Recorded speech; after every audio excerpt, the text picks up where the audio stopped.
রাসূলুল্লাহ সাল্লাল্লাহু আলাইহি ওয়াসাল্লাম বলেছেন, রাসূলুল্লাহ সাল্লাল্লাহু আলাইহি ওয়াসাল্লাম বলেছেন, মান মাশা মাআ যালিমিন, যে ব্যক্তি জালেমের সাথে চলে, লিয়ুকাউবিয়াহু, জালেমের জুলুমের হাতকে শক্তিশালী করার জন্য, ওয়া হুয়া ইয়ালামু আন্নাহু যালিমুন, এবং সে ব্যক্তি এটাও জানে এই ব্যক্তি জালেম, যার সাথে আমি চলি, রাতের অন্ধকারে যার থেকে আমি 500 টাকা গ্রহণ করেছি, 1000 টাকা গ্রহণ করেছি, এই ব্যক্তি জালেম, জেনে শুনে তার পক্ষে স্লোগান দিয়ে, তার পক্ষে মিছিল সমাবেশে উপস্থিত থেকে তার জুলুমের হাতকে শক্তিশালী করেছে, তাকে ভোট দিয়ে দুর্নীতি চাঁদাবাজির হাতকে শক্তিশালী করেছে।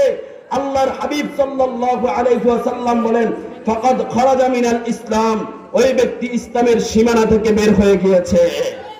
সুতরাং নিজেকে যদি মুসলমান হিসাবে পরিচয় দিয়ে বাঁচতে হয়, সমস্ত জালেমের ছত্রছায়া থেকে বেরিয়ে আসতে হবে, দুর্নীতিবাজ, চাঁদাবাজ, লম্পট, খুনিদের ছত্রছায়া থেকে বেরিয়ে আসতে হবে।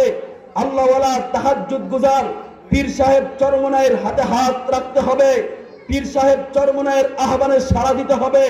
যারা রাতের অন্ধকারে আল্লাহর সাথে আতাত না করে, তাহাজ্জুদের মুসল্লায় আল্লাহর কাছে না আছে, ওয়াশিংটনের সাথে, আমেরিকার সাথে, জাতিসংঘের সাথে আতাত করে, তাদের দ্বারা কশ্চিনকালেও জনতার ভাগ্যের পরিবর্তন হতে পারে না, দিন ইসলাম কায়েম হতে পারে না। 92% মুসলমানের দেশে মুসলমানের আশা আকাঙ্ক্ষার প্রতিফলন হতে পারে না।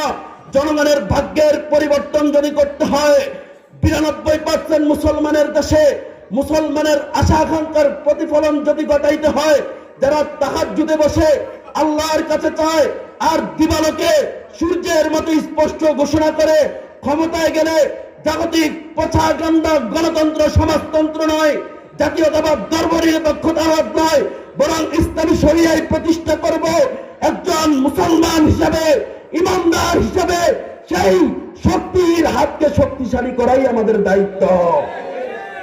প্যারা হাজিরিন, আমি প্রায় জায়গায় একটা কথা বলি, অঙ্কের একটা মূলনীতি আছে, অঙ্কের একটা সূত্র আছে। অঙ্কের মূলনীতি হলো, সূত্র যার ফলাফল তার। কি বলেন? সূত্র যার ফলাফল তার। 4 4 8, কখন মাঝখানে যখন সূত্র হয় প্লাস, 4 4 0 কখন যখন মাঝখানে সূত্র হয় মাইনাস। 4 4 একবার 8 হলো, আরেকবার 0 হলো। কারণ কি?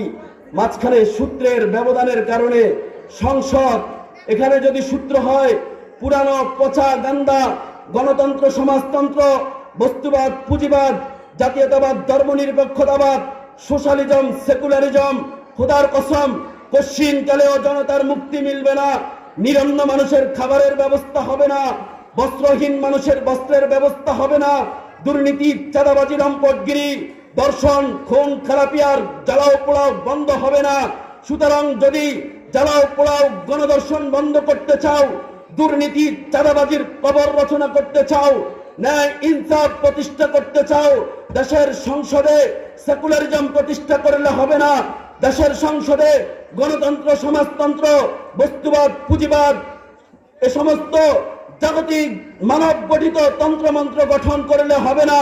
যদি রাষ্ট্রের সংবিধানে রাষ্ট্রের সংসদে ইসলাম প্রতিষ্ঠা করা যায়, রাষ্ট্রের সংবিধানে রাষ্ট্রের সংসদে যদি আল কোরআন আর সুন্নাহর আইন প্রজ্বলন করা যায়, খোদার কসম দুর্নীতিবাজি চাঁদাবাজি বন্ধ হয়ে যাবে, গণদর্শন জ্বালাও পোড়াও বন্ধ হয়ে যাবে, লম্পটগিরি মানুষের উপর জুলুম নির্যাতন বন্ধ হয়ে যাবে, অসহায় নির্বোধ এবং নিরন্ন মানুষের উপর জুলুম নির্যাতন বন্ধ হয়ে যাবে, টাকার জোরে বিচার পাল্টিয়ে দেওয়া বন্ধ হয়ে যাবে, অপরাধী মানুষ বিচার পেয়ে যাবে, নিরপরাধ মানুষ বিচার পাবে না, এই সমস্ত জুলুম এবং জাহিলিপনা বন্ধ হয়ে যাবে। সুতরাং আগামীর সংসদ নির্বাচনে ন্যায় ইনসাফ প্রতিষ্ঠা করতে হলে সংসদে আল কোরআনের আইন, ইসলামী শরিয়া, ইসলামী হুকুমত, পীর সাহেব চরমনায়ের আহ্বানে আমাদেরকে সাড়া দিয়ে ইসলামকে সংসদে প্রতিষ্ঠা করতে হবে। প্যারা হাজরিন, কথা বলতে গেলে তো অনেক কথাই আসে। ইসলামের বিচার ব্যবস্থার একটা নমুনা আমি আপনাদেরকে শুনাই। ইসলামের বিচার ব্যবস্থার নমুনা, ইসলামের বিচার ব্যবস্থার যেই রোল মডেল কাঠামো, এটা স্বয়ং আল্লাহ রাব্বুল আলামিন দিয়েছেন, ঠিক না?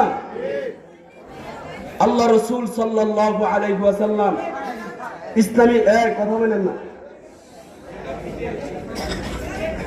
প্যারা হাজিরিন, রাসূলুল্লাহ